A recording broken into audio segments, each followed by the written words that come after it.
A warm welcome to everyone to the anesthesia class. The topic that we are going to study today is cardiopulmonary cerebral resuscitation. See, cardiopulmonary resuscitation is important in order to buy time so that the patient can get advanced cardiac life support. This is the golden time or the time that we have to buy, the time in order to re-establish the blood flow to the vital organs of the body is the single most important factor for successful resuscitation. And the irony of the situation is that despite so many programs which had been done to create awareness about CPR, still less than 40% of the patients actually receive a layperson CPR, and only 10 to 12% have an AED applied before an ambulance arrives. And you know what? That if CPR is started on correct time, then the survival rate is around 60%. That is the main reason that it is said that in the family, at least one person in the family should be such that he knows or she knows the CPR in well established steps. And that is why so many awareness programs about the basic life supports or compression only life support is being going on. Coming over to the goals of the basic life support or the CPR. See, this is very important because this is asked actually what is the main goal of doing CPR. The very first is to maintain oxygen and blood supply. To maintain the blood supply to the vital organs is the foremost goal of CPR, which includes your brain, your heart, your lungs, and your kidney. See, earlier the guidelines stated that it is ABC, airway, breathing, and circulation, but now the guidelines have changed to CAB. That is, the circulation comes first.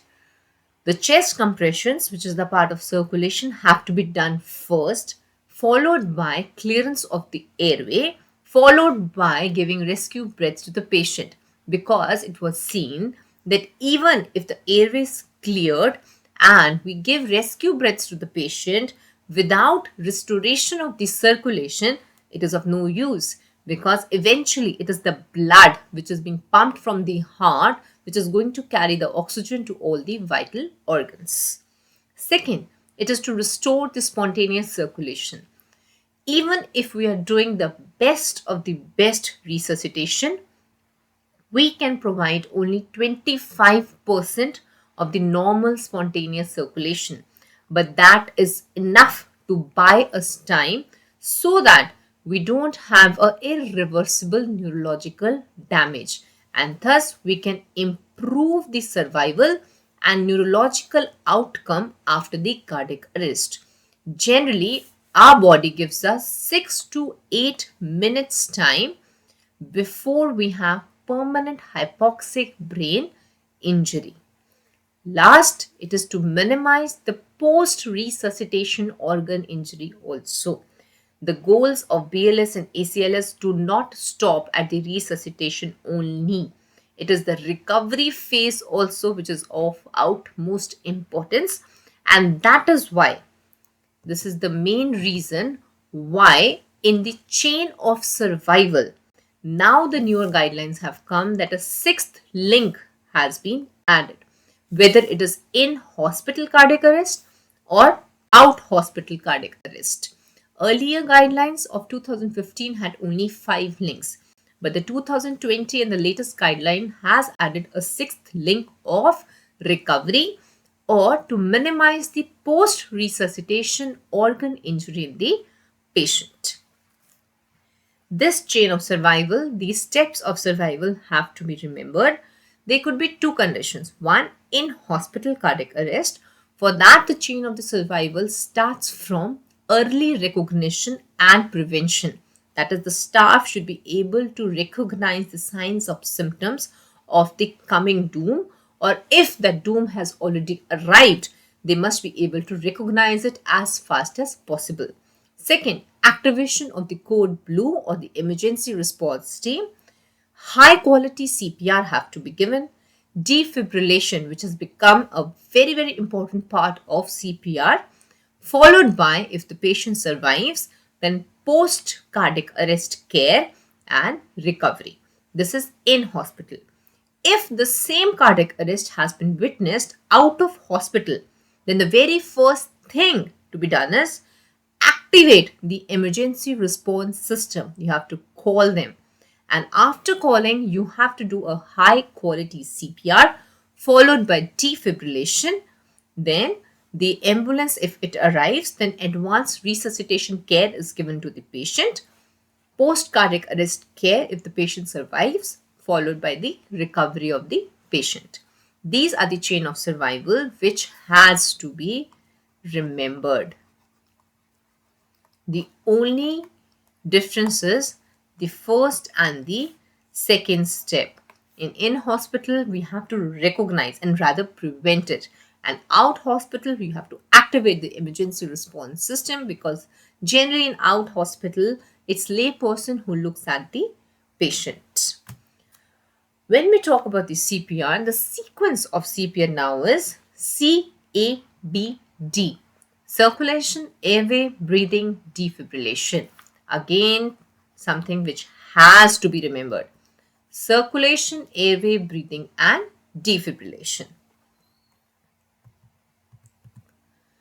These are 4 rhythms which are important when we are dealing even with basic life support, because these days AED, that is D, defibrillation, or the automated external defibrillators have become a very important part of resuscitation. There are 2 kinds of rhythm. One are shockable rhythm, other are non-shockable rhythm. And you all have to remember what kind of rhythm comes, because provision of the shock to the patient is extremely important in these cases. These are the shockable rhythms: ventricular fibrillation and pulseless ventricular tachycardias. These 2 are shockable rhythms, okay? And non-shockable rhythms are asystole and pulseless electrical activity, in which defibrillation do not work. Now, how does defibrillation work? We'll come to that. But before that, this is something you have to remember and memorize. 2 shockable rhythms. One is ventricular fibrillation. This is ventricular fibrillation, and other is pulseless ventricular tachycardia. I'm not going into detail what kind or what the ECG actually look like, the characteristics of ECG, which I assume has been already taught in the medicine ECG class, or we will deal it with later. And 2 are non-shockable rhythms: asystole, pulseless electrical activity. Similarly, as we had adult chain of survival, we have pediatric chain of survival also, in hospital and out hospital. When we talk about the in hospital, it is almost the same: early recognition and prevention, activation of the emergency response team, then you give a high quality CPR followed by advanced resuscitation, post cardiac arrest care and recovery. In that, the 4th step was defibrillation. When we talked about the adults, the 4th step was defibrillation, this. And when we talk about the pediatric case, the 4th step is advanced resuscitation. Done. But the main chain comes in the out hospital cardiac arrest. In the out hospital cardiac arrest, the very first chain is, the link of the chain is prevention, because it is assumed it is a pediatric case. So under the supervision of parents, the child is there. The very first thing is prevent the cardiac arrest in the child. And the most important is that you all have to remember, it comes like a case scenario that for example, the question comes like, in unwitnessed cardiac collapse of a child, the very first step of resuscitation is, in this the most important word is unwitnessed. If it is unwitnessed, the very first step is start the resuscitation, give 2 minutes of CPR to the pediatric patient, followed by the followed by the activation of the emergency response team, which is very different from that of the adult. In adult, if you had an unwitnessed cardiac collapse, still you are going to activate the emergency response team to the first time. Whereas in pediatric cases, if it is an unwitnessed cardiac arrest, then the very first step of the link is start CPR, give 2 minutes of CPR, followed by the activation of the emergency response team. I know the question is why. It is why because generally in pediatric cases, the cardiac arrest is because of hypoxia, whereas in adults, the cardiac arrest is generally because of the cardiac condition. Rest in out hospital, it remains same. The first is prevention and giving a 2-minute CPR in unwitnessed collapsed, followed by activation of the emergency response team, a high quality CPR, advanced resuscitation as soon as the ambulance arrives, post cardiac arrest care, followed by recovery phase.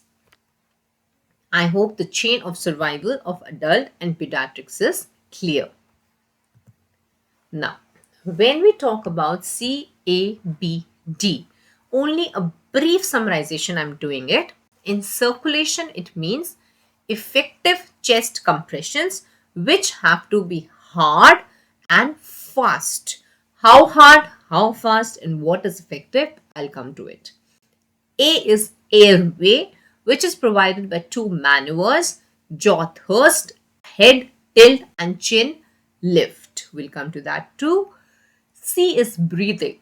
You have to provide rescue breaths to the patient. And last, D is defibrillation. Whether it is automated external defibrillator, which is generally found in public places for laypersons, or it could be manual defibrillator, which you can find in hospital settings. Now coming one by one, C, high quality chest compressions. This whole slide is must to know slide because a lot of question comes from this. This is a must to know slide. Now first, when we talk about the chest compressions, you see this, how the hand is placed, where the hand has to be placed. The hand has to be placed on the lower 1/3 of body of sternum between the two nipples. This is the placement of the hand. First, one hand is placed, then the dominant hand is interlocked over this dependent hand. We interlock it like this, and then we give compressions which are hard and fast in the downward direction. This is how you interlock and start giving compressions. Second, the position. The patient is lying down on a hard surface. You have to lie down the patient on a hard surface. You have to kneel just on the side of the patient. The shoulder, elbow, and the wrist all have to be in one straight line. And this is where the pressure has to be generated from. You don't have to kneel over to the patient. That is, you have to kneel down like this, but don't be over the patient. You have to press the chest of the patient. Don't lean forwards on the patient. Now, what is high quality CPR? First, proper positioning. Second, proper rate. The rate has to be 100 to 120 compressions per minute.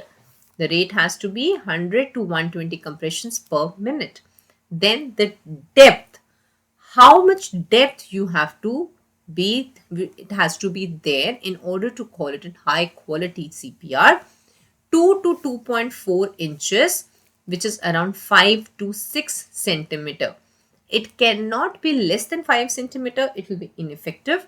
It cannot be more than 6 centimeter because then you can damage the vital organs or you can fracture the ribs or pneumothorax can happen, hemothorax can happen. So it is 5 to 6 centimeter. Then you have to allow the chest to recoil back, because when the chest recoils back, only then we have a venous return. That is the time to be given for the venous return to take place. So allow the chest to recoil back. Lastly, the interruptions in the chest compressions have to be very minimal. In case that you are two rescuers, to kindly switch over each other, so that if one gets fatigued, there is no interruptions between the chest compressions.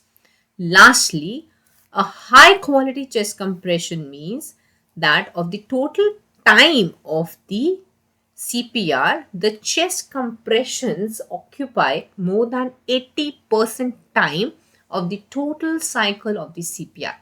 When it does that, then only we call it high quality chest compressions.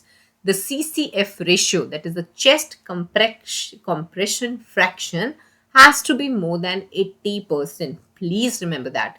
The CCF ratio has to be more than 80% of the total duration of your CPR. I hope the high quality chest compressions are clear.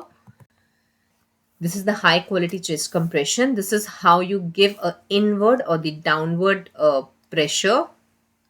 This is how the inward and the downward pressure is given. And this is, we are allowing the chest to recoil back. There are various theories that how the blood is actually pumped. We have thoracic pump mechanism, cardiac pump mechanism, but eventually it is how it is done. You push hard and you let it recoil back, so there is venous return. Second A, airway maneuvers. In the airway maneuvers, we have two things. One, if we have witnessed it. Second, we have not witnessed it. First of all, when we look at the airway, this is the airway, right? The nasopharynx and the oropharynx, that's the airway. Look at for certain secretions. If there are certain secretions and you're in hospital, you can use your suction. But if it is out hospital and you find something obstructing and a lot of secretions, then obviously you have to swipe it, maybe with a hanky or whatever best possible thing you have with you. Then, if it is unwitnessed, then please assume there could be a cervical spine injury to the patient. In such patients, the maneuver that is used in order to maintain the airway patency, that is the tongue that is falling down and obstructing the airway, has to be lifted up and forwards. That time, if we don't know whether a cervical injury is there or not and we cannot rule out, then use only the jaw thrust. Then we use jaw thrust. This is how you give jaw thrust, in which your fingers lie on your mandible, the angle of the mandible, and you open the mouth without a neck extension or flexion. This is jaw thrust. But if it is witnessed collapse and you don't suspect any cervical spine injury, I'm sorry, if you suspect a cervical spine injury, then you give jaw thrust. And if you don't suspect a cervical spine injury, or it is you have witnessed the collapse and you know there are no chances of cervical spine injury in such a patient, then you give head tilt. See, the one of the hands is kept on the forehead and they are extending the neck here. Here the neck is extended. And second, chin lift. These are the fingers which is lifting the chin in order to prevent the obstruction of the airway. So we have jaw thrust to be given in unwitnessed collapsed or where you suspect a cervical spine injury. Please remember that. And second, at head tilt, chin lift, which are given if you know it is a witnessed collapse and there can be no chances of cervical spine injury. Moving to B. See, when we talk about the breathing part, we have to provide rescue breaths to the patient. When we talk about the rescue breaths, this is how you give a rescue breath. Head tilt, chin lift. This is the doctor. She has pinched the nose of the patient, the very first thing. After giving the head tilt and chin lift, rescue breaths are given. At least 10 to 12 breaths per minute have to be provided to the patient. 10 to 12 breaths per minute has to be there. Every breath has to be there for 1 second. Okay, every breath has to be there for 1 second, and you have to repeat the breaths every 6 seconds. Okay, every 6 seconds you go on repeating your breaths. That is why you'll get a 10 breaths per minute rate. Then, when you are giving the rescue breaths, you have to check the how much good you are doing to the patient by looking at the chest rise. And lastly, don't hyperventilate the patient, because if we do hyperventilation to the patient, one thing is that we are going to increase the intrathoracic pressure and we are going to compromise the venous return of the patient. And most importantly, we don't hyperventilate the patient because it can lead to CO2 washout. If more amount of CO2 gets washed out, so that respiratory drive, which is because CO2 can get lost in the patient. So for effective rescue breaths, 10 to 12 breaths per minute, that's the rate. Pinch the nose, head tilt, chin lift, one breath for 1 second, repeat after 6 seconds. Effectiveness, check for the chest rise, allow time for expulsion of the air back, because that's a passive process. So allow time to expel. Don't ever hyperventilate the patient. So I hope the CAB is clear to all. The D part, defibrillator. When we talk about the defibrillator, actually what happens is that in certain cases, we have a desynchronization or unsynchronized rhythm that is being generated in the myocardium. Because of that asynchrony that is happening, the heart is not able to pump blood effectively to the vital organs. So by giving the shock to the patient, you change that unsynchronized rhythm into synchronized, organized cardiac rhythm. This is what defibrillation is. The most important controllable determinant of failure to resuscitate a patient with ventricular fibrillation is duration of defibrillation. That if you delay the defibrillation, then it could be highly hazardous to the patient. And that is the reason that you all should know how to look or how to decipher the ECG of the shockable rhythms as well as unshockable rhythms. Because defibrillator is something that if you go on giving it in unshockable rhythms, it's of no help, but it can do harm. And secondly, it will waste your time. So you have to know in which rhythm the defibrillation has to be done. Defibrillator can further be of two types. One is the automated external defibrillator that we all find in public places or theaters, etc. Automated external defibrillator means that it is automatic in nature. It is going to recognize the rhythm. It is going to charge itself. It is going to deliver the shock, and it is going to tell you when you have to clear from the patient or when you have to be near the patient. Not only this, this defibrillator is also going to tell you that when the 2 minutes have finished, or I'll just be going to tell you about the whole sequence of BLS, in which we will see that every cycle of BLS has to be of around 2 minutes. So this AED is also going to help us to know that yes, that 2 minutes have over. Now start with a new cycle. Last, we have a manual defibrillator. When we talk about a manual defibrillator, it means that we manually have to do everything: charge, shock, keep the pads, and even recognize the rhythm. Now, when we talk about the defibrillation, this is something which has to be remembered. Okay, 120%, you all have to remember this. The shocks can be of two types: monophasic and biphasic. Okay, when we talk about monophasic, these days what we use is bipolar shocks because they are compatible with the electrocautery that we use. In monophasic, the direction of the current is in one direction, whereas in biphasic, the direction of the current is biphasic. Okay. The monophasic gives us 360 joules. Done. 360 joules is monophasic. 120 to 200 joules is your biphasic. And we talk about the pediatric patients. Generally, we start with 2 joules per kg, followed by an increment to 4 joules per kg, which can increase maximum to 10 joules per kg. But in cases in which you are unfamiliar with the use of AED or defibrillator, then please use the maximum available energy. Generally, it is 360 joules.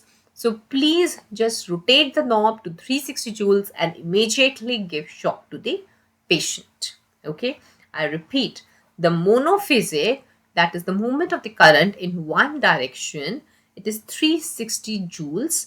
Biphasic is 120 to 200 joules. In pediatric patients, it is 2 to 4 joules per kg, followed by maximum 10 joules per kg. And lastly, if you're not familiar with all of them, then please use the maximum available energy in the maximum available energy of your defibrillator. Done? Generally, it is 360 joules. One question nowadays comes that if double sequential defibrillation is of use or not. What was double sequential defibrillation? It was a provision of 2 defibrillation shocks to the patient simultaneously.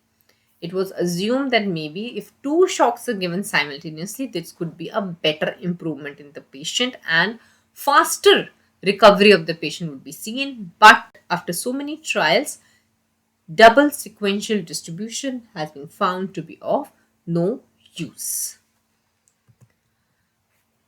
This is how an automated external defibrillator, which is biphasic in nature, looks like. This is extremely important because this has formed a very important part of your BLS.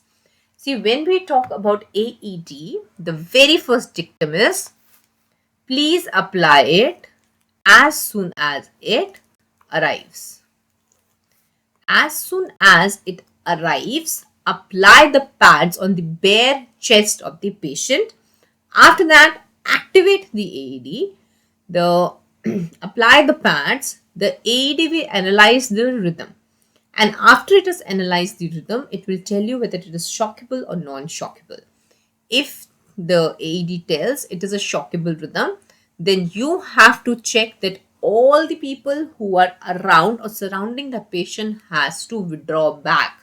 Okay, because if shock is delivered and they are touching the patient, then a part of shock can get transferred to them also, because our human body is a very good conductor.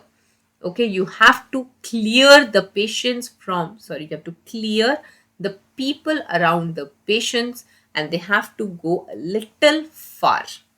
Done? After that, the shock is delivered. One shock given, after that, assume or resume your CPR immediately.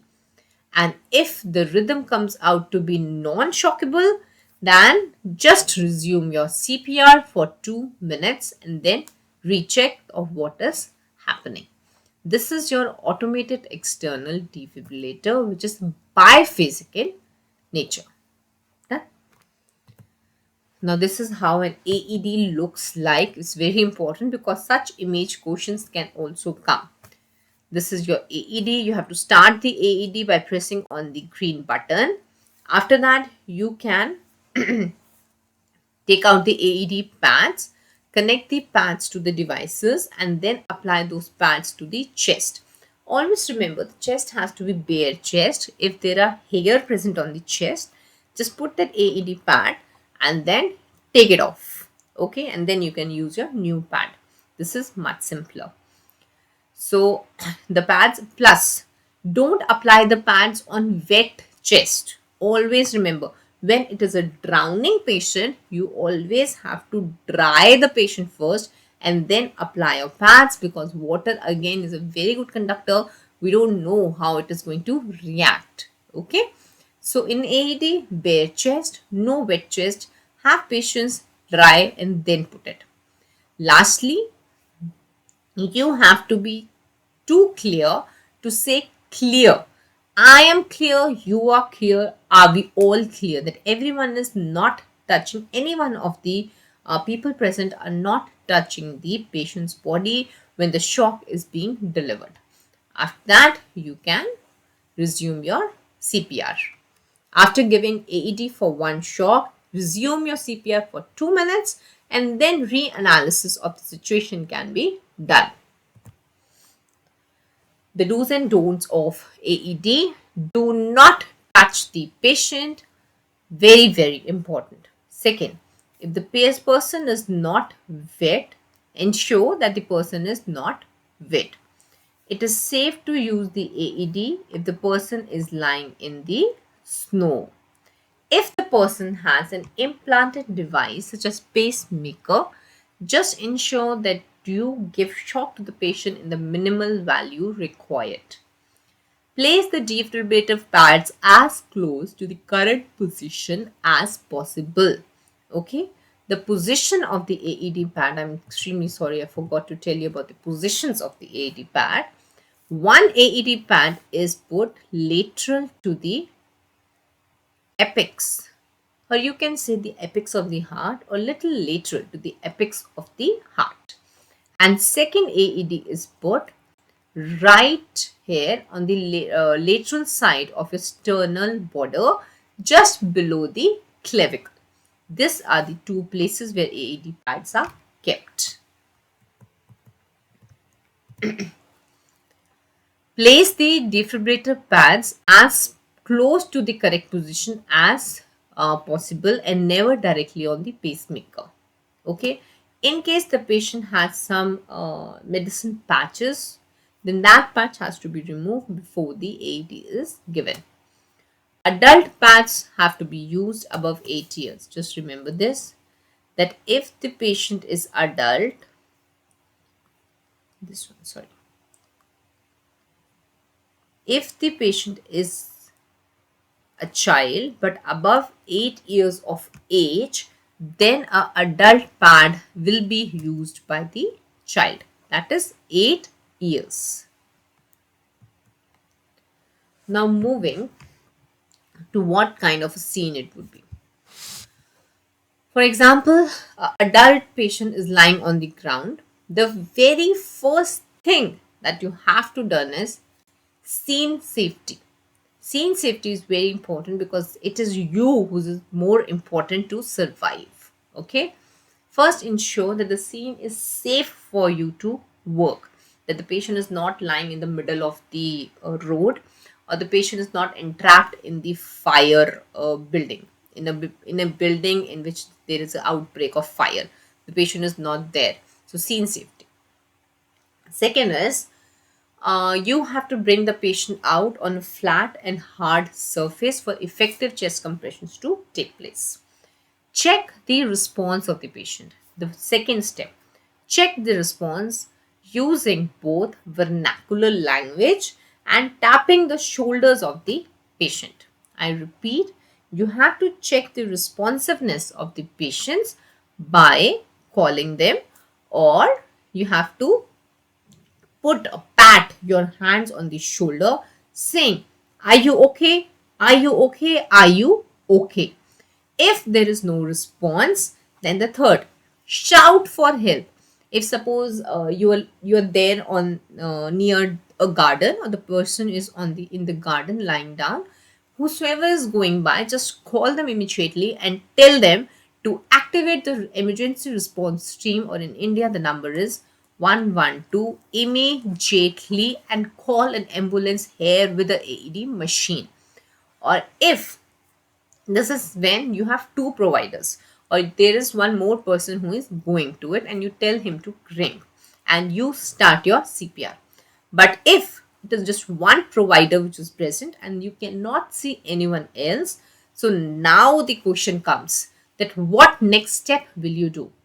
Okay, in that case, the very first thing is again activate the emergency response team.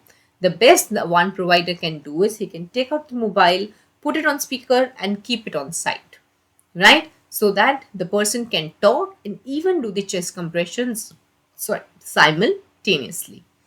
Then, when you are calling that person and telling him, please give the complete details like how many people are there, what kind of mass casualty is there, what is the status of the patient, everything has to be told, which place it is, and you cannot hang the phone before ensuring that the person on the other side has understood each and everything that you were speaking. Only after that, keep the phone down. Done? Then, when you have already activated the emergency response team, now check for the carotid pulse. Now check for the carotid pulse in adults. What is the time? 5 to 10 seconds. Not less than 5, it means ineffective checking, and not more than 10 seconds because then you are going to waste your time. This is how you check for the carotid pulse. The very first step is to put your fingers on the midline on the trachea and then move towards the lateral. So the very first artery that is going to come in the supraclavicular groove will be your carotid pulse. That would be the very first pulse that will be felt when you are moving your hand or sliding your hand from the midline to the lateral. 5 to 10 seconds have to be remembered, and in adults, which pulse to be checked is the carotid pulse. In neonates, how do you check for this? You check it with the precordial auscultation or 3-lead ECG.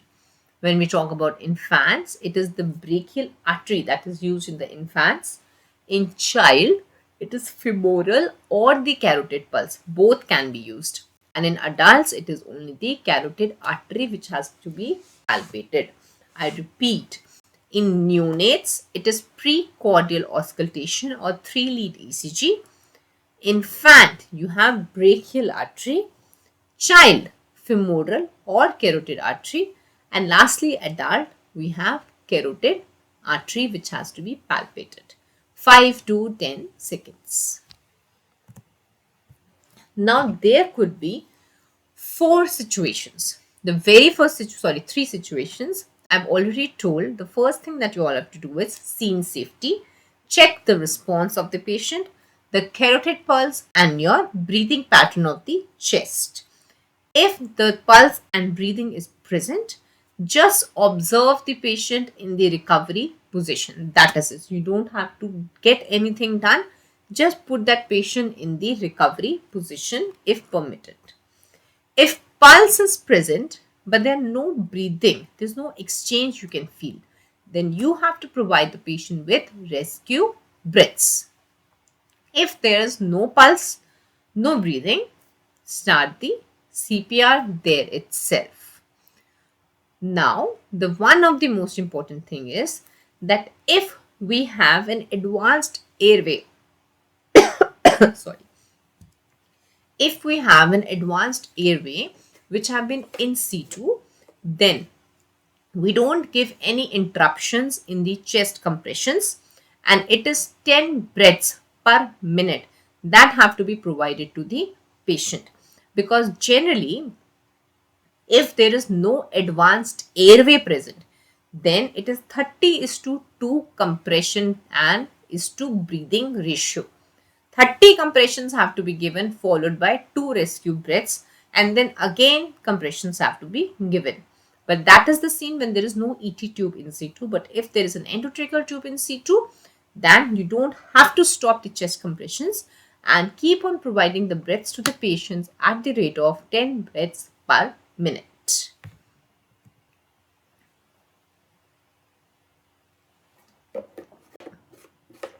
This is the recovery position that I was talking about. In case the patient wakes up or the patient has a pulse and breathing, but he just had a vasovagal syncope attack, then you have to place the patient in the recovery position. How that recovery position is got? It is just lateral the patient. Okay, the patient is done in a lateral. The nearest arm is at the right angles. This is the arm. You are sitting here. It is near to you. That has to be at right angles. Take the second arm. The other arm is taken across the chest and kept below the neck in order to stabilize your head. Okay, the other arm is taken down and the head is kept over it.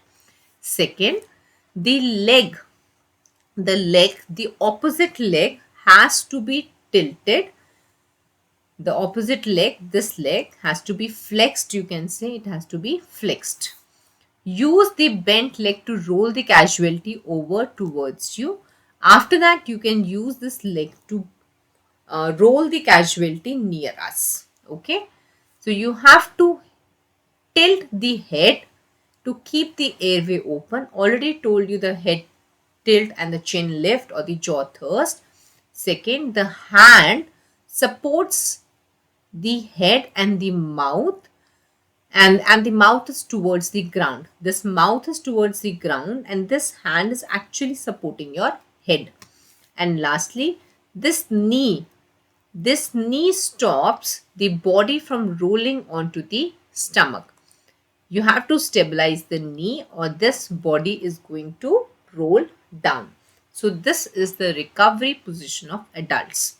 When we talk about the recovery position of an infant, that is nothing but cradle the infant in your arms with their head tilted downwards. This is how the head is. You just have to cradle the baby in your head in your hands with the head which is tilted downwards. That's a recovery position for infants. Talking about the child and the pregnancy. Again, when we talk about the pregnancy, it is left lateral position in order to avoid your aortocaval compression or supine hypotension syndrome. The same goes for the pediatric cases also. Then, how do you give CPR? See, in CPR, you have a cycle. One cycle has 30 chest compressions have to be given. 1 and 2 and 3 and 4 and 5 and 6 and 30 chest compressions followed by 2 rescue breaths. Each rescue breaths have to be for 1 whole minute. Is that clear? This is 30:2. Compressions is to rescue breaths is the ratio, in which chest compressions comprises of 15 seconds, at least minimum 15 seconds in one cycle have to be your chest compressions. Rescue breaths, 1 breath every second is given. One provider has to give 5 cycles which have to be completed in 2 minutes. This is a standardized thing that if the patient is given CPR, one cycle comprises of 30 compressions and 2 rescue breaths. Like this, 5 cycles have to be given to the patient before we recheck the pulse of the patient, or or the patient has woken, or we have to recheck the pulse, or we have to recheck, or we have to attach that AED machine again to the patient. Okay. So the time for these cycles is 2 minutes. 5 cycles have to be completed in 2 minutes. After that, rechecking of the pulse and the rhythm is done. If you have 2 rescuers, then a switch is made.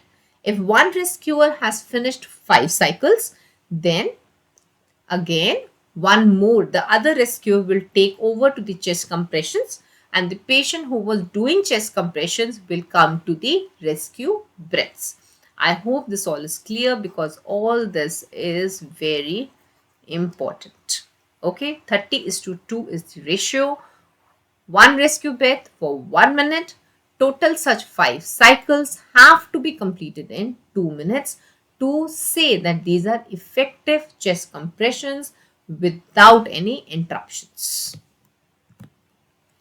This is the algorithm which was given by AH in 2020. I'll repeat the steps again very fast.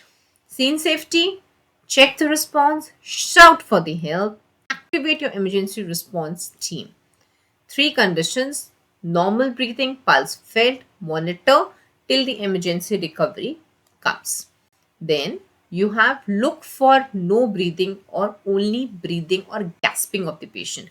Gasping, abnormal breathings are not treated like breathings. Okay, so we assume that this patient will definitely require CPR. Then if there is no breathing or only gasping and pulse is also not fed, then you have to start the CPR 30:2 compressions, and as soon as the AED arrives, you have to put the AED. I've already told where to put, how to put, select the joules and let the AED check the rhythm and provide a shock or non-shock.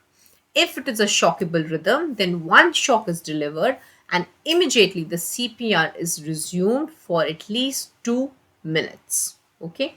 When we talk about the rhythm is not shockable, then you keep on giving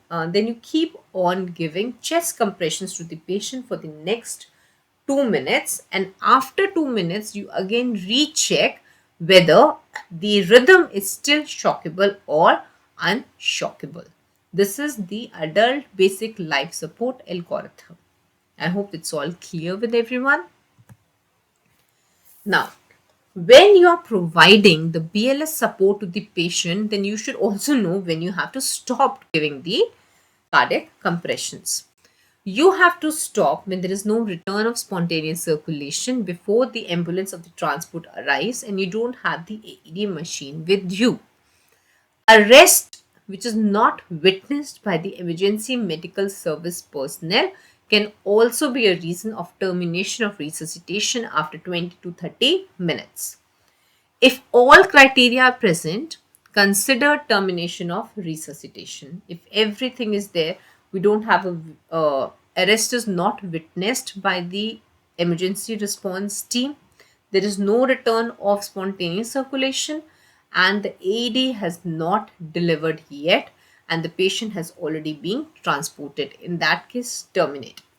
Second, if any criteria is missing, then wait, have patient, continue your resuscitation and transport. These are the infant chest compressions. When we talk about infants, we have two different type of techniques for chest compression. One is the finger technique, in which 2 fingers are put on the sternum, the lower border of the sternum, and press compressions are given. Okay. And the second is that you encircle the whole body of this infant and you put your 2 thumbs on the lower third of the sternum and then you give chest compressions like this. Okay, both are acceptable, but recent studies have shown that the thumb encircling method is much better than the previous method. Moreover, when we talk about the infant chest compressions, one very important thing, I've already told you about the techniques of the chest compression. This could be the thumb technique, thumb rotation technique, or the 2 finger technique in order to compress the chest of the infant.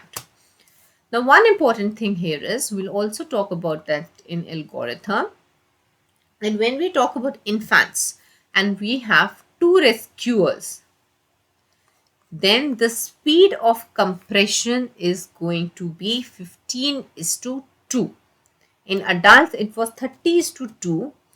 If in case of infant chest compression, the sequence changes to 15:2. That is, after every 15 compressions, after every 15 compressions, 2 rescue breaths have to be given, unlike the 30 compressions is to 2 rescue breaths. I hope it is clear.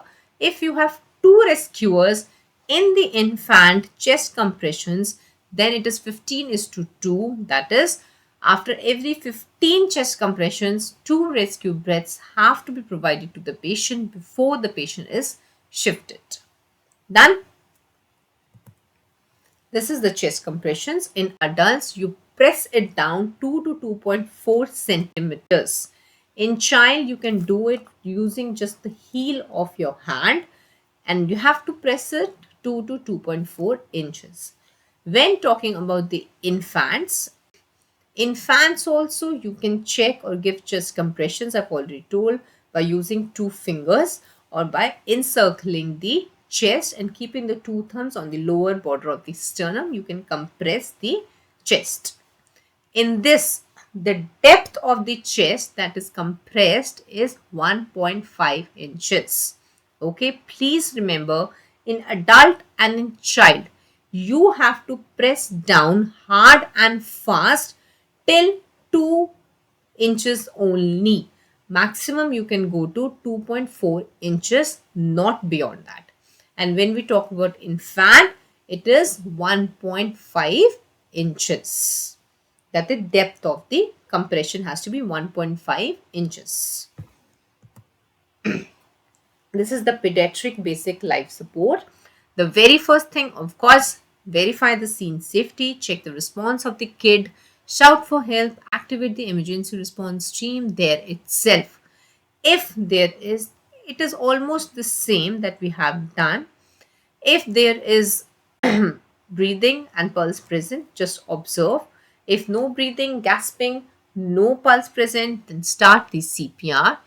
If it is witnessed sudden collapse, okay, if it is witnessed sudden collapsed, then in witnessed cases, you have to activate the emergency response team, if not already done, and retrieve an AED and defibrillator from them. In witnessed collapse, the first step I've already told, activation of emergency response team. But if this is an unwitnessed collapse, then in pediatric patients, you have to start one cycle of CPR have to be started by the first one rescuer that is present there. 30:2 compressions have to be given. And if second rescuer arrives, I've already told, the rate changes from 15:2 so that none of them becomes tired. After giving 2 minutes of CPR to such a kid, then we activate the emergency response system, that to bring your AED or your ambulance. I hope this is clear to you. In unwitnessed, it is we use, if it is unwitnessed collapse, then first CPR is given for 2 minutes in pediatric cases, because I've already told you, we assume that this cardiac arrest is hypoxic in nature. If 2 or more rescuers are provided in pediatric basic life support, the only difference is that when second rescuer returns, the ratio changes from 30:2 to 15:2. Rest all is same. Sorry, I forgot this very part, that if rescue breaths have to be provided and pulses already present, then the same thing goes. Every breath has to be given within 1 second, and every 2 to 3 seconds he needs it. Rest. After that, you have to assess the pulse rate, which has to be assessed after you have provided the rescue breaths to the patients. Okay. After providing the rescue breaths to the patient, again check the pulse. The checking of the pulse will remain the same. It should not be checked for more than 10 seconds. We'll again repeat the thing. If it is a neonate, where do you check the pulse? It is precordial stethoscope or 3-lead ECG that you use. If it is an infant, you use a brachial artery. Okay. If it is a small child, then you can use your carotid as well as femoral. And if it is adult, then you can use your carotid, okay, for checking the pulse. If suppose in pediatric cases, the heart rate is less than 60 per minute with signs of poor perfusion, if that is present, then please start CPR. We don't wait for the heart rate of the child to fall further. Done? And if the heart rate is normal, then continue your rescue breaths, and after every 2 minutes, you keep on checking the carotid pulse or femoral or brachial artery as per what is the age of the child. I hope the basic life support for the adults as well as the children is quite clear. In child, we have two scenes, one rescuer, two rescuers. The only changes the compression is to rescue breaths ratio. 30 is to 2, 15 is to 2. Then one condition comes is choking or the foreign body. In what would we do is, when we talk about adults, we have two methods of treatment. Generally, choking on the foreign body is out hospital. Two things that you can do is, first, give 5 back blows to the patient. The patient leans forward, and between the two shoulder blades, you have to give a thrust inwards and upwards so that the foreign body comes out. And the second thing that you could do is give abdominal thrusts in the form of Heimlich maneuver. I repeat, give abdominal thrusts in the form of Heimlich maneuver, in which what you do is, please listen to it very carefully. You make a fist out of your hand. This is your hand, this is your thumb. Keep your thumb inside, close your hand, make a fist. Keep this hand just above the navel of the patient. Take the other hand, cover it. Done. This is how you make it. Then give a inward and a upward push. Inward, upward. Inward, upward push. At least 5 abdominal thrusts have to be given so as to expel the foreign body from the patient. This is your choking or foreign body removal from the adults. When we talk about infants or the children, take the infant such that the back is towards your side and the head is lying down. Stabilize the head by putting your hand over the chin of the patient as shown in this figure. Can you see this? This is the hand which is holding the chin in the hand. And the whole baby is lying on the arm. Done. Then you give back thrust to the child. The child is given back blows between the two shoulder blades like the adults in order to expel that foreign body. This is choking and the foreign body. Heimlich maneuver, abdominal thrust and back blows. Coming to drowning. Drowning is a special condition. Please remember, this question generally comes because drowning is a special condition in the form why? Because in drowning, the cardiac arrest is generally because of the lung conditions, that is hypoxemia. Okay, and BLS which has to be started, the sequence of that changes. Generally, in every condition, it is CAB. Drowning is the only exception in which it is A, B, and C. That first of all, the airway has to be maintained, giving the rescue breaths, and then chest compressions have to be started. In drowning, the special part is that you give 5 initial rescue breaths. How many? You give 5 initial rescue breaths, followed by then 30 chest compressions and 2 rescue breaths, and then the cycle goes. Okay, cervical spine has to be taken care of, and after initial stabilization of the patient, the wet clothes have to be removed and the patient have to be wrapped in blankets so as to prevent hypothermias. And most importantly, if you are using defibrillator in such cases, kindly first, please dry it first. Now, there are two things which I've actually forgotten when we were talking about the AED and special situations along with it. The first is, if suppose that patient has a pacemaker. One was wet. If the patient has pacemaker in situ, of course that pacemaker is visible. Please don't put your pads near that pacemaker. Never on it. And if possible, just attach it a little away from that pacemaker. And second is, if the patient is too hairy, then what you do is you attach those pads and you remove those pads, and then you use new pads for the delivery of the current. This is the drowning. Now coming over to the differences. See, when we talk about BLS and ACLS, it is a very long 3-day topic. Okay. But what we are discussing is generally the NEET PG questions, or only the highlights of the BLS and the ACLS, which are important for the exam point of view. Done?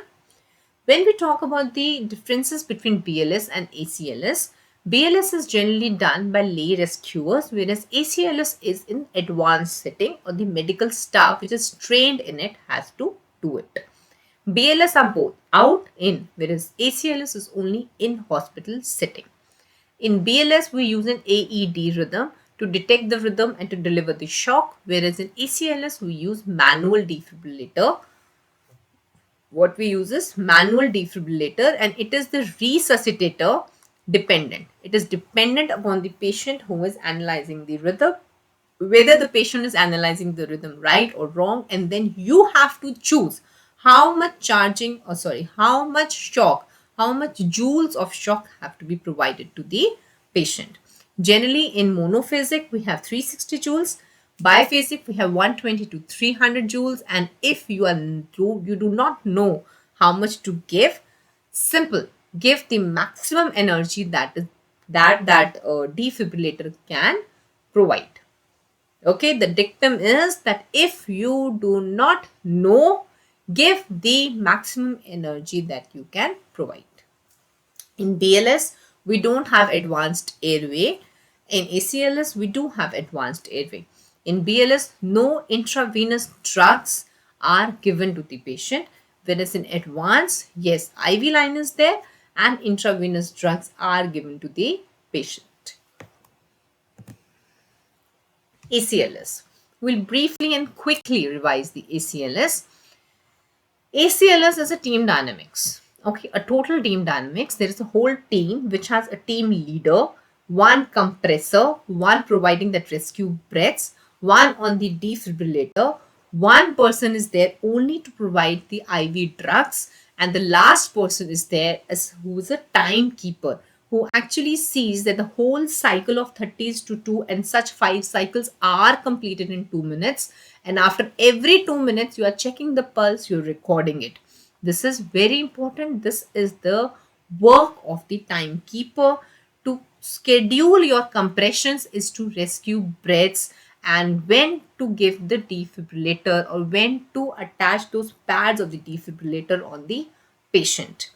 Every 2 minutes you have to repeat the whole 5 cycles. I repeat again, 30s to 2 is 1 cycle, okay? And such 5 cycles have to be completed in 2 minutes, and after every 2 minutes, check for the carotid pulse, put the defibrillator and check for the rhythm. I hope I'm clear. When we come to ACLS, in ACLS, we have certain more advanced assessments that are primary and secondary assessments. The primary assessment is ABCD. You check for the initial resuscitation of the patient, followed by to check whether there is any disability or not. Generally in trauma cases, we check for neurological disability, which is given by the mnemonic of AVPU. The patient is fully awake. The patient responds to verbal commands. The patient responds only to pain. The patient is unresponsive. This is how you check for the neurological disability of the patient. Aware, verbal, pain, unresponsive. And E stands for exposure. You always have to expose the patient from head to toe to check whether some internal injuries or something is there which you all are missing. Done? A, B, C, D, E stands for disability and exposure. Secondary assessment, when we talk about, now it will include more details. The more details would mean that you have to take a focused history of the patient. The history can be provided by any relative or the attendant of the patient, and that is given by a mnemonic of sample. Okay, a focused history of the patient is taken, the signs and symptoms, the allergy of the patient, when was the last meal taken, the past history of the patient is taken. This is how a focused history on everything or whatever events is for events which took place, which led to the cardiac arrest of the patient. And lastly, we have to rule the reasons. Okay, that is a part of the secondary assessment, in which you rule out the reasons, that are 5H and 5Ts, which are the most common reversible. These are the most common reversible reasons for cardiac arrest, and a must to know, the 5H and the 5Ts. The reversible reasons can be hypovolemia, hypoxia, H positive ions, acidosis, hyperkalemia, and hypothermias. These are 5H. When we talk about the 5Ts, any toxin that the patient has taken, cardiac tamponade, embolism, pulmonary thromboembolism could be there, or myocardial infarction could be there. And lastly, we have tension pneumothorax. These are the 5Ts which are reversible causes of cardiac arrest. I repeat, toxin, tension pneumothorax, thrombosis, which could be pulmonary embolisms or myocardial infarctions, and lastly, cardiac tamponade. This is the advanced cardiac life support algorithm. Now, what is important in all this, I'm only going to tell you and how the questions are framed. This is, you are giving CPR to the patient, like BLS you are giving. Now you have checked the now you have checked the rhythm of the patient. You have attached your defibrillator, and you are also providing now oxygen to the patient. This is very important difference between your BLS and ACLS. In ACLS, we have an advanced airway in C2, which could be a supraglottic device, or your ET tube can be in C2. Done? Then you check, suppose, the shock of the patient, the rhythm of the patient. And if the rhythm is shockable, you deliver the shock.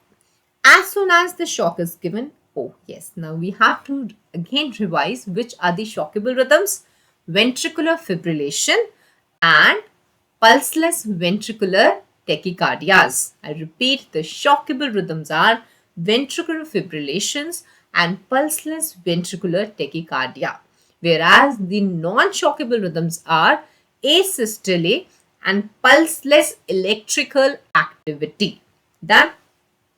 As soon as the shock is given, resume the CPR for 2 minutes. Don't check for the pulse after the delivery of the shock. If the question comes, the second or the step consequent of giving a shock is, immediate step is, resume your CPR. Is that clear? Shock given, resume CPR for 2 minutes, and then you can check for the pulse after the 2 minutes. And in 2 minutes, how many cycles have to be completed? 5 cycles of 30:2 if no advanced airway is there. And if an advanced airway is in C2, then chest compressions have to be given uninterrupted, and the ventilator on the veins, whatever is present, have to provide 10 to 12 breaths per minute to the patient. I hope I'm very clear about it. After 2 minutes, you again check. Rhythm is still shockable. Give shock. Now, along with the shock, after the shock again, you resume your CPR for 2 minutes.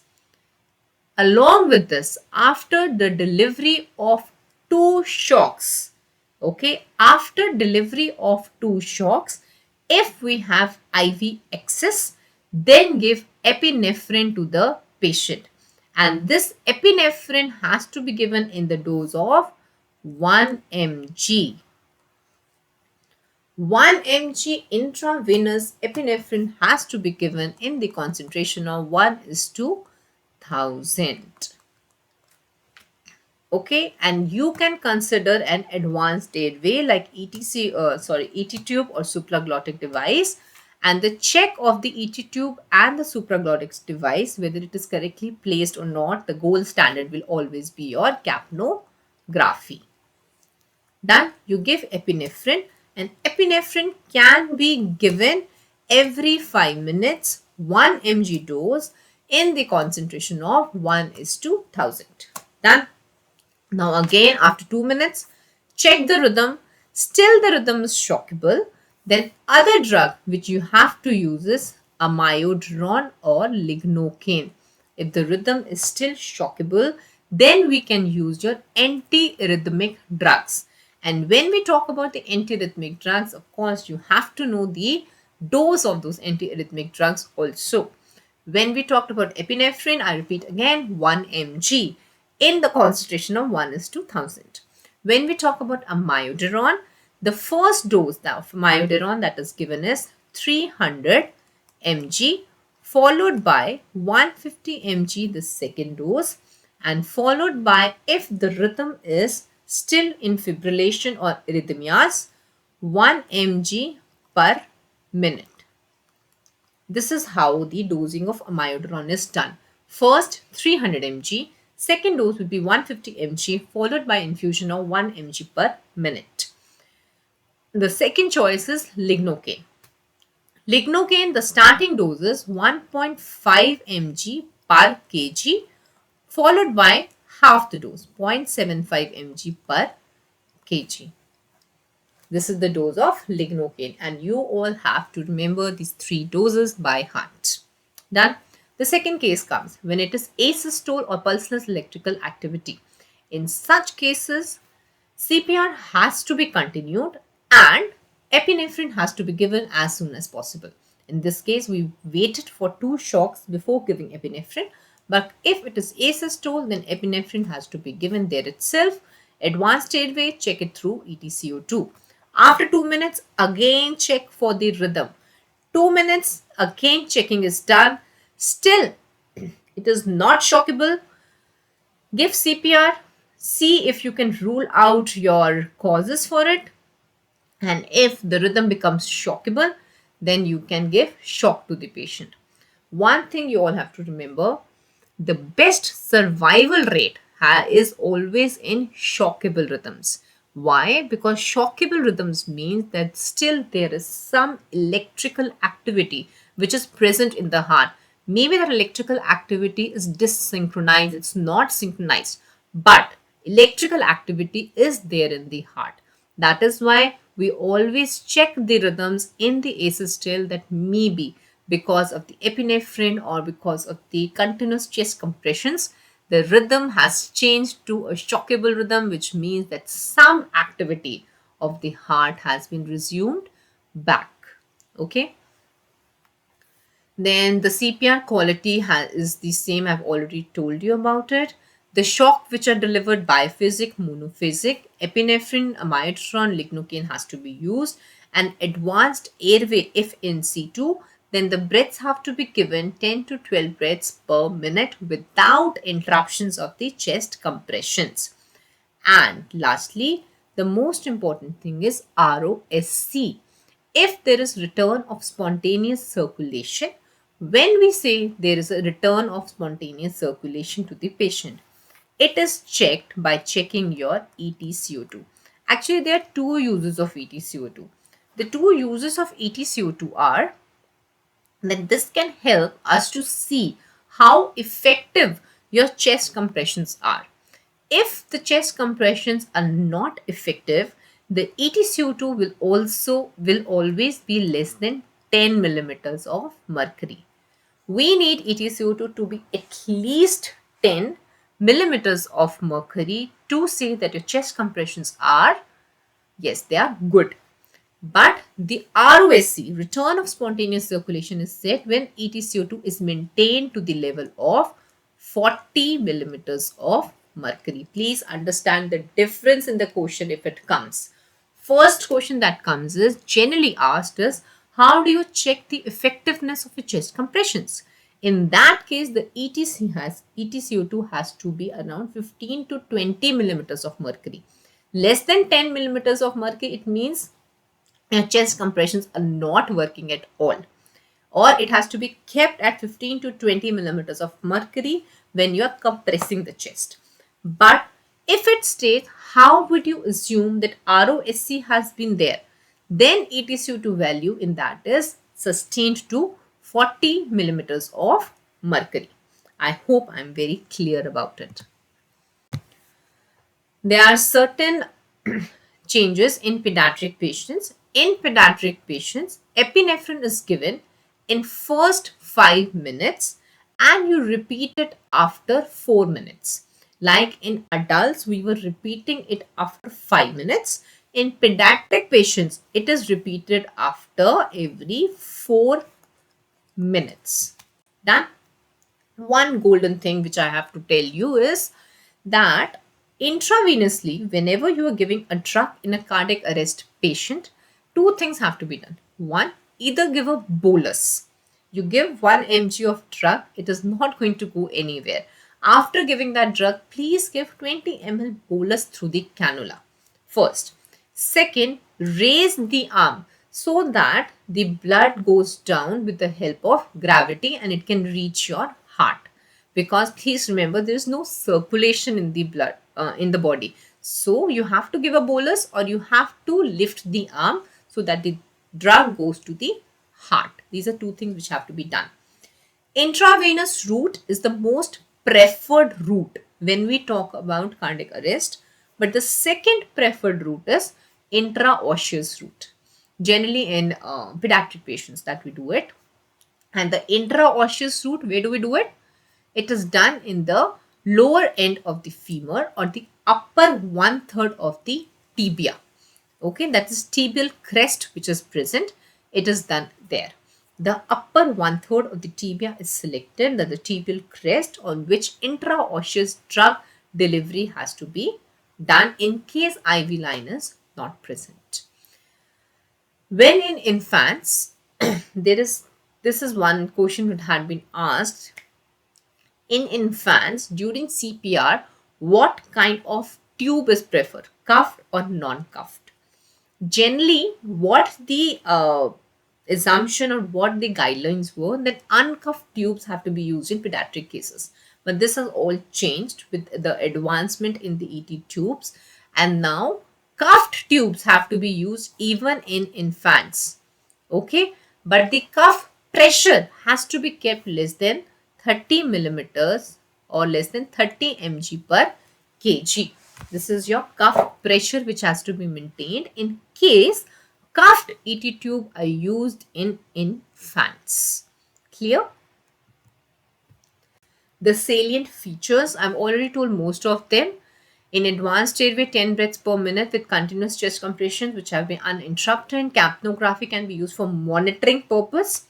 IV route is given with bolus, raise the extremity. Done. In pediatric patients, yes, some changes are there in pediatric patients of the doses. In adrenaline, the dose that is given in, I know it becomes a little boring and difficult how to remember so many doses, but we can't help certain things. In adrenaline, the dose is 0.01 mg per kg. It is 0.01 mg per kg. 1 mg is the maximum dose which can be given to pediatric patient, and it has to be repeated every 4 minutes. Other than intravenous and intraosseous route, there is one more route which can be used for provision of the drugs, that is the endotracheal route. In endotracheal route, the drug that is given is 10 times more, 0.1 mg per kg. 0.1 mg per kg is given. All the drugs which are given through endotracheal, their dose actually increases 2 to 2.5 times that of the intravenous drugs. Okay. Then amiodarone in pediatric patients, 5 mg per kg bolus is given, and you can repeat at least 3 doses if arrhythmia is persistent. Lignocaine is almost same, 1 to 1.5 mg per kg. Magnesium sulfate is used in adults as well as pediatrics for one particular type of arrhythmia, that is torsades de pointes. I hope you all remember this arrhythmia from your ECG classes. Torsades de pointes is one of the arrhythmias. If it comes, for that magnesium sulfate is the drug of choice, given in the concentration of 1 to 2 mg per kg. I repeat, torsades de pointes, the drug of choice is magnesium sulfate, 1 to 2 mg per kg. So these were the pediatric doses and the adult doses for CPR. Then you have two more doses for particular kinds of arrhythmias. Adenosine if you have supraventricular tachycardias, or PSVT, paroxysmal supraventricular tachycardias. For that, adenosine is given in the dose of 0.1 mg per kg followed by 0.2 mg per kg if no response comes. Generally, it is given in adults, and what we do is we give 6 mg, and if no result, then we give 12 mg. This is given through peripheral lines, this dose. And if you have central line for adenosine, this is just an, remember that above edge question up over all the others. If a central line is there, then adenosine, half the dose is given, 3 mg. If no result, then 6 mg. Adenosine is one of the fastest acting drug for PSVT. And do you know why adenosine is so fast acting? This is because the fact that it gets metabolized within seconds with the help of, yes, plasma esterases. That is why adenosine is always given in a bolus form, and it is very fast acting and very short duration of action is there. And lastly, of course, atropine is there. If the patient has a persistent bradycardia, then yes, atropine is the drug of choice, given in the dose of 20 microgram per kg in a patient who is suffering from bradycardia. We'll be coming to the algorithms for the bradycardia and tachycardias in a short while. So atropine is given in the dose of 20 microgram per kg. Moving further, intraosseous route is the second preferred route. Endotracheal route is least preferred. This question generally comes. Which are the drugs which are given through endotracheal route? Okay. The mnemonic for this is Naval, N for naloxone, which is the antidote for your opioid poisoning. A for atropine, bradycardia. V for vasopressin, which is a very good vasoconstrictor given in hypovolemias. E is for epinephrine, your adrenaline. L is for lignocaine, the anesthetic, or you can see the antiarrhythmic drug also. So the drugs which are given through the endotracheal route are Naval,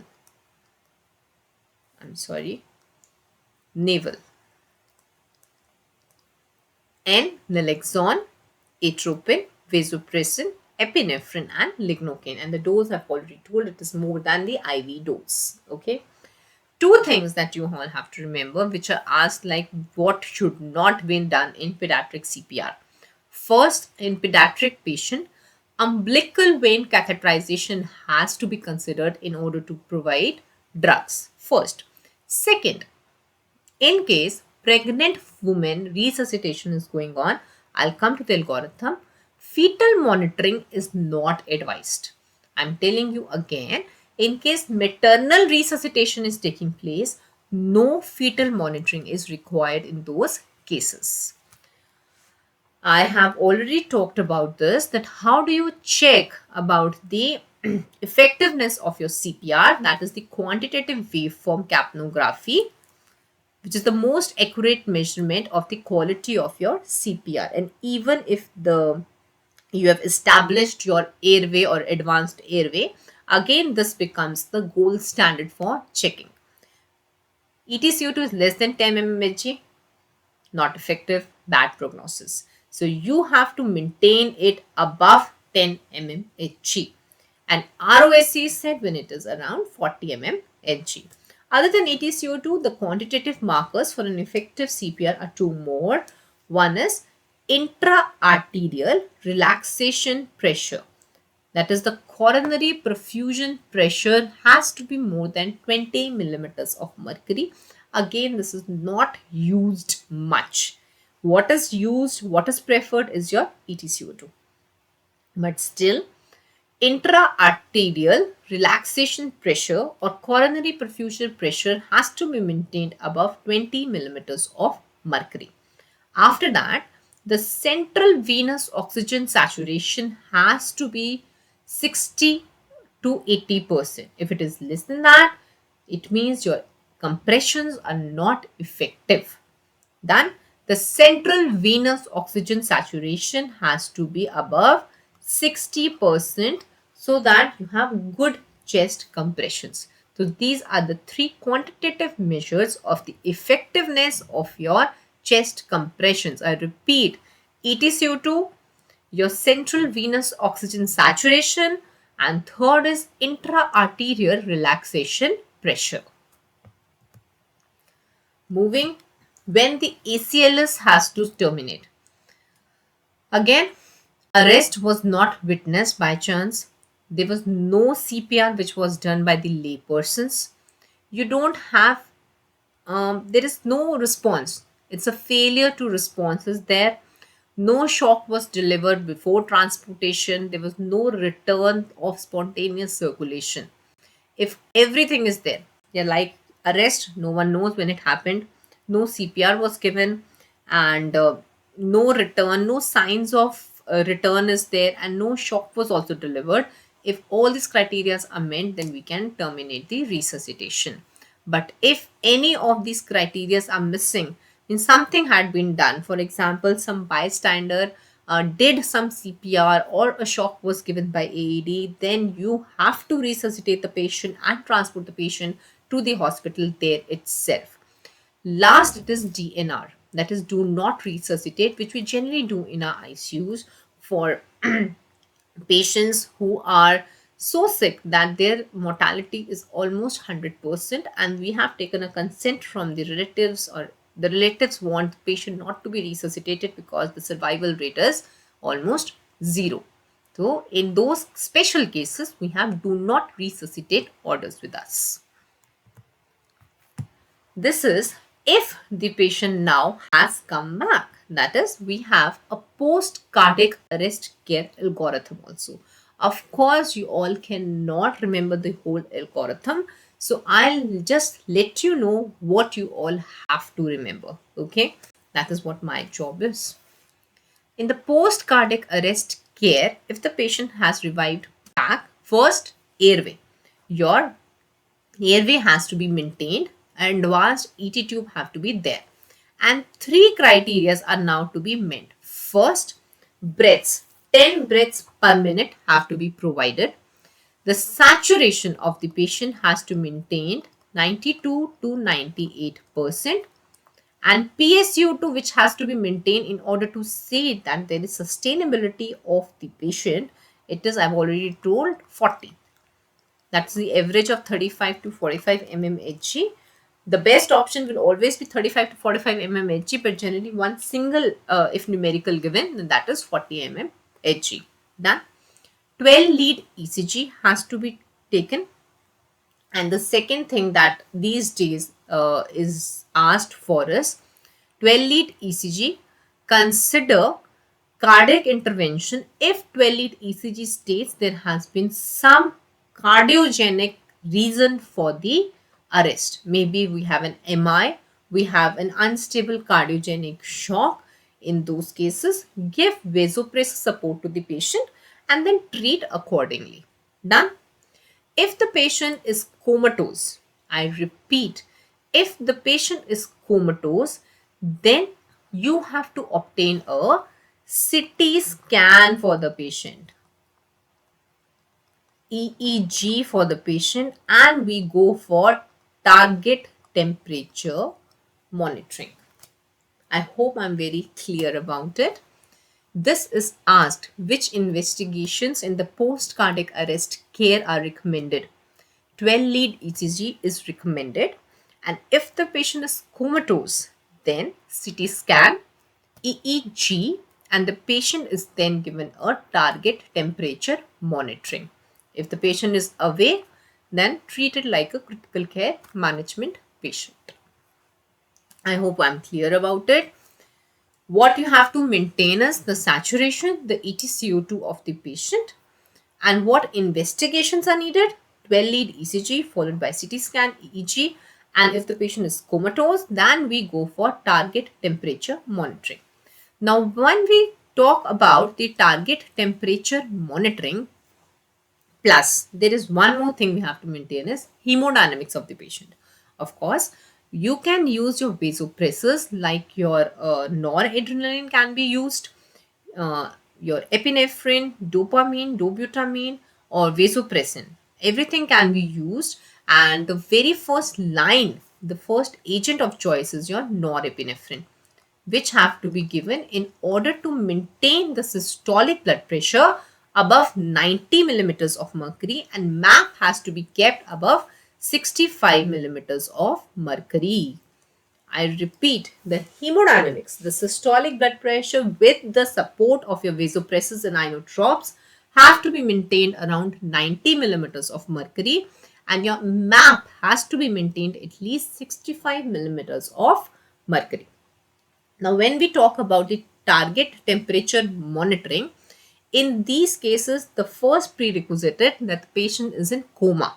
The patient is comatose, then only temperature monitoring, target temperature monitoring is given, in which the temperature that is set is 32 to 36 degrees Celsius for 24 hours in order to decrease the basic metabolic rate of the patient so that your neurons, cardiac or cerebral, get time for recovery. The temperature that is set is 32 to 36 degrees Celsius, which can be done by using various devices. Various cooling devices are present. Other than that, you have to maintain the glucose level of the patients, and you have to provide an ARDS. When I was telling you to manage the respiratory parameters, it is done through a setting which is known as the ARDS ventilatory setting. When we'll talk about the ARDS, we'll come to this setting also. But briefly, if I tell you, low tidal volume is given, PEEP if possible. Generally, in these patients, you have cardiogenic shock, there's already hypotension, then the PEEP cannot be given. But the ventilatory settings have to be very friendly to the lungs. No barotrauma, no volume trauma, no biotrauma has to be done. So this is target temperature monitoring.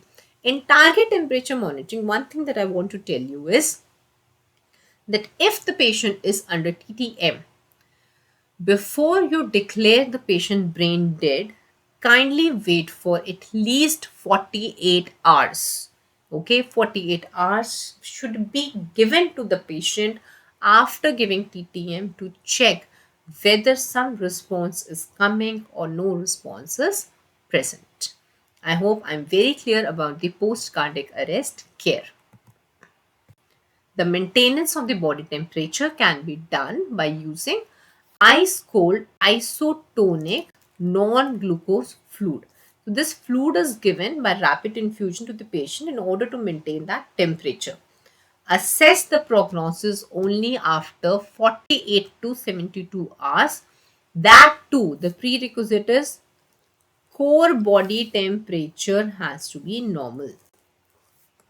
Suppose TTM is there, now you want to check whether the patient is brain dead or not. Stop TTM, bring the core body temperature back, stop for at least 48 hours, observe, and then you can start testing the patient from brain dead. Investigation of choice, the patient is comatose, post ROSCS, CT scan. These are the components. It's a checklist which is always provided. Pregnancy.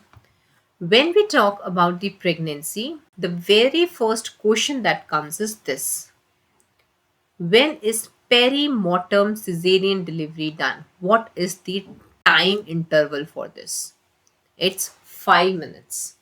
You start a high quality CPR, give defibrillation, consider why this arrest actually happened, perform everything, perform maternal interventions, airway have to be secured, give 100% oxygen, keep the patient in left lateral position, an IV line has to be placed, and please, one thing, place the IV line always above diaphragm.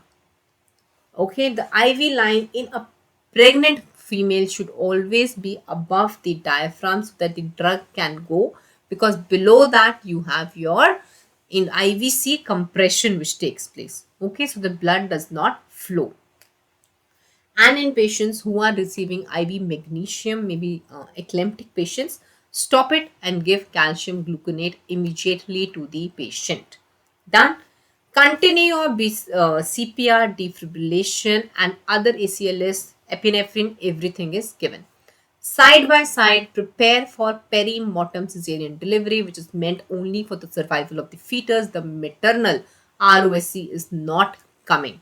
And this has to be done within 5 minutes. Within 5 minutes of cardiac arrest, we should prepare ourselves for perimortem cesarean delivery. I hope I'm clear. This is what is asked. 5 minutes. IV line has to be above the diaphragm. Left lateral position has to be given to the patient. And lastly, if magnesium going on, stop it. Give calcium gluconate to the patient. There are various etiologies for maternal cardiac arrest, which will be embolism, some anesthesia, bleeding, cardiovascular, drugs, etc.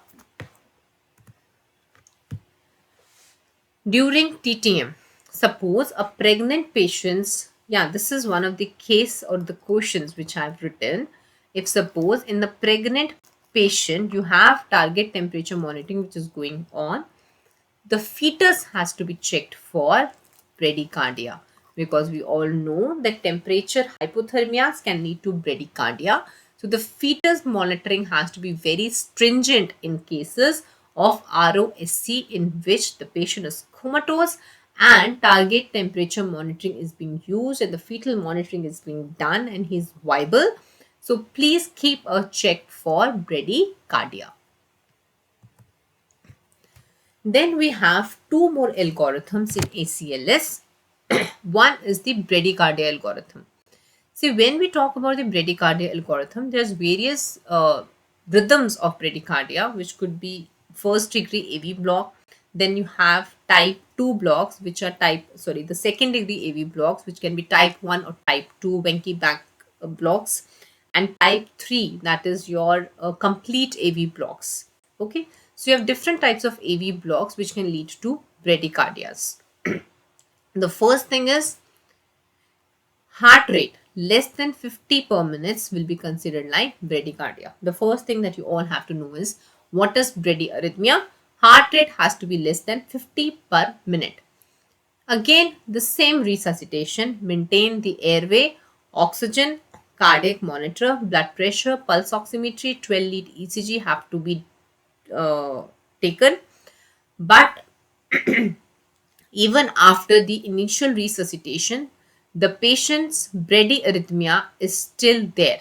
Okay, and you have signs of deterioration of the patient because of that bradyarrhythmia. Like bradyarrhythmia is accompanied by hypotension, or the mental status of the patient is changing. Hypovolemic shock or cardiogenic shock signs and symptoms are appearing. The patient is complaining of ischemic chest discomfort or acute heart failure has present in patient. More or less, I'm saying that if some sign or symptom of deterioration is coming along with bradyarrhythmia, then please consider that patient for first atropine. Then atropine is given. The first dose is 1 mg and this can be repeated every 5 minutes. Maximum 3 mg dose can be given. The first dose of atropine given is 1 mg, repeated every 5 minutes. Maximum dose, that is the dose maximum of atropine that can be used, is 3 mg. If atropine does not work, you can go for transcutaneous pacing. One can go for transcutaneous pacing or dopamine infusion or epinephrine infusion can be used. Usually, dopamine infusion is started because dopamine itself leads to tachyarrhythmias. 5 to 20 microgram per kg per minute infusion is started, or epinephrine infusion is started 2 to 10 microgram per minute. Okay, these are the three alternatives next to atropine. Just remember it. Atropine 1 mg, maximum 3 mg. Not effective, go for higher things. Transcutaneous pacing, not available, go for dopamine infusions or go for epinephrine infusions. Dopamine infusion is given in the dose of 5 to 20 mics per kg per minute, and epinephrine infusion is given at the dose of 2 micrograms per minute. But even if in such cases, again, no effectiveness, the last thing is transvenous pacing. The last resort for the bradyarrhythmias is always transvenous pacing. Plus, in such cases, the etiologies have to be ruled out, like MI, some toxins like beta blocker overdose, calcium channel blocker overdose, hypoxia, or certain electrolyte abnormalities like hyperkalemia. So when we are talking about bradyarrhythmias and tachyarrhythmias, so along with that, always rule out the etiologies why they can happen.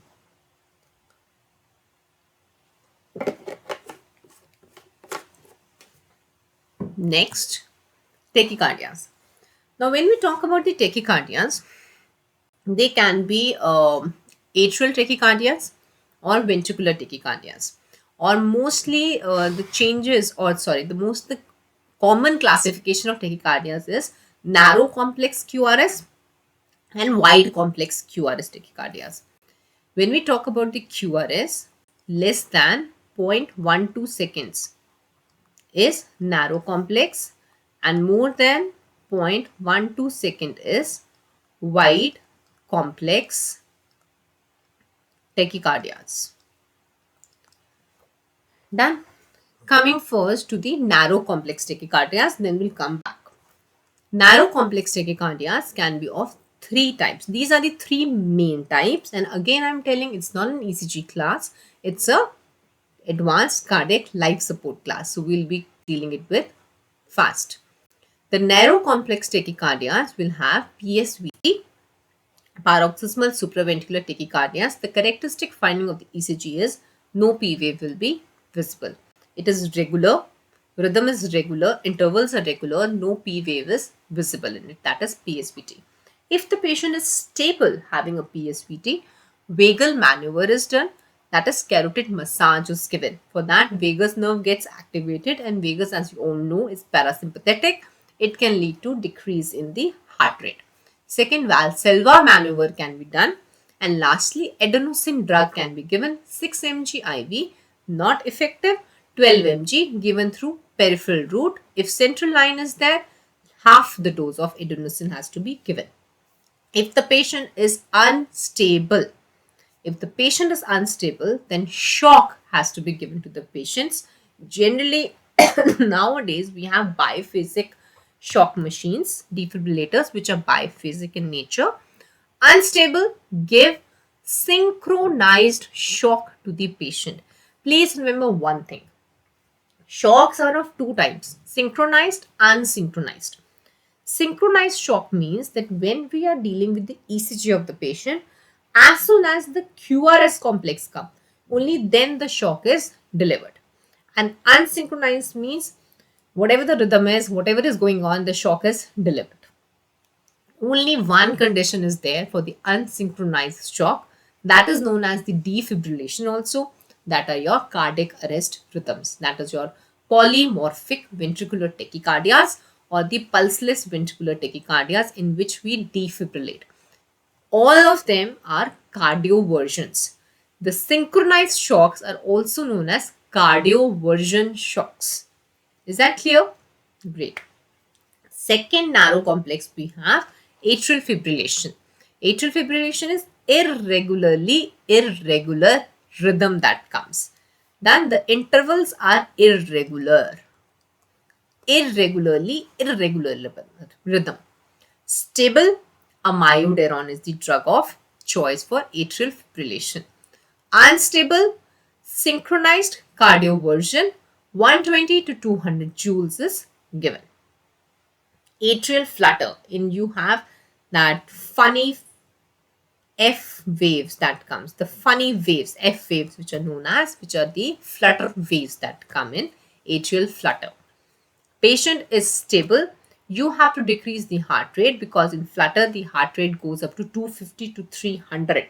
So again, you use some blocking agents like beta blockers, and amiodarone can also be used for the same. But if it is unstable, again, cardioversion and cardioversion, which is synchronized, is given. Talking about wide complex tachyarrhythmias, monomorphic ventricular tachycardias, monomorphic again stable, antiarrhythmics are given, unstable, synchronized cardioversion. Then comes your polymorphic VT, which is your cardiac arrest rhythm.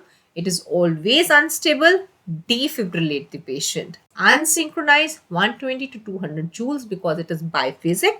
Monophasic will be 360 joules. Okay. And lastly, we have a Torsades T pointers. The drug of choice I've already told you is magnesium. Coming to this algorithm now. Heart rate more than 150 per minute is tachyarrhythmia. Bradyarrhythmia was less than 50 per minute. Identify, treat the underlying cause. Airways maintained, oxygen is provided, cardiac monitors given, IV access, 12 lead ECG. That's common sense, I suppose. Persistent tachyarrhythmia is there, and signs and symptoms of deterioration is coming, like hypotension or mental status is going. Patient is showing some acute heart failure or signs of myocardial infarction are coming. Then please check whether synchronized cardioversion has to be given to the patient, and if not, then whether it is wide QRS and which kind of arrhythmias is there. I've already told you about the arrhythmias, the different kinds of narrow complex or wide complex. So you have to tell the patient according to what kind of arrhythmia is coming. One, if we have synchronized cardioversions, refer to the specific device recommended energy level to maximize first shock success. I just want to emphasize this, that generally the shocks that are delivered, they can be dependent upon the manufacturer also. I just want to add that sometimes I have told you the joules that are the most commonly used currents to deliver that shock, but generally it could be manufacturer dependent also. So depending upon what kind of shock it is, then what kind of arrhythmias or what kind of rhythm it is given, you can use the drugs or the cardioversions. The only two drugs which I have not talked about is procainamide and sutalol. These are given in stable wide QRS tachycardias.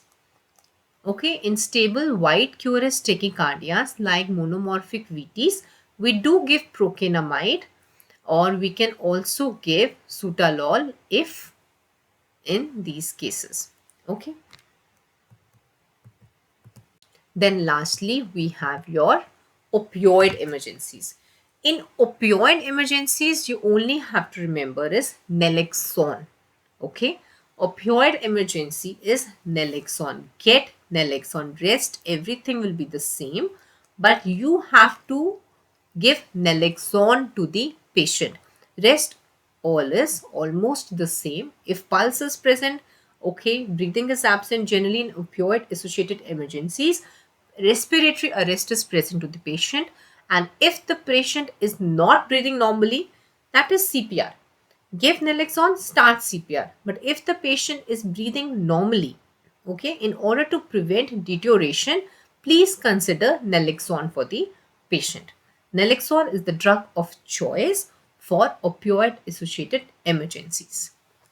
After this, I just want to add the three most important questions which had been asked, recent questions which had been asked. The first is that generally most of you will think that if the question comes, you don't want to give rescue breath to the patient, because you're not comfortable with giving rescue breaths. For that, you can always use a barrier device. You can always use barrier device, and some people do have pocket masks for the same. This is out hospital, because in hospital you'll have an advanced airway which will be in situ. Done. Second, if you don't want to give rescue breaths, then that is known as calls. Compression only life support. This is the latest what the Indian government has added to the CPR. That is why I want you all to know this definition. Calls. Compression only life support. Done. Debriefing is one of the words which had been added to the latest guidelines. Debriefing means this is meant for those people, those rescuers or those resuscitators. Sometimes the lay persons who are trained in CPR, they are providing CPR as much as they can, but still that patient does not survive. So that stress or that trauma for the lay rescuers, for the emergency medical staff, for the healthcare workers is sometimes too much. So, always after such incidences, it is the responsibility for the senior staff to debrief the person. You should talk to that person, explain that whatever you did was the right, this was the best efforts that you could do, but you cannot save each and every person through CPR, because CPR itself has certain limitations, right? Plus, if you're talking to the medical staff or the healthcare workers who do understand this, then you can have a meeting about what were the pros, what were the cons, and what were the steps, and what went wrong, and what improvement can be done. Thus, a feedback can be taken from each and every one to know what went wrong and what best can be done in other cases. This procedure is known by the name of debriefing. Enzyme which helps in the prognostication post cardiac arrest. It is neuron specific enolase. I repeat, the enzyme which helps in prognostication post cardiac arrest is neuron specific enolase enzyme. And lastly, I've already told, in obstetric patients, your IV line always have to be above the diaphragm. So the best place to put a IV line for the cardiac arrest patients obstetric is your external jugular vein. Which is that vein? External jugular vein. So this is the end of the CPR class. I hope you all enjoyed it, and please do revise it again and again to memorize the steps of the CPR and the various drugs and the doses associated with it. Thank you.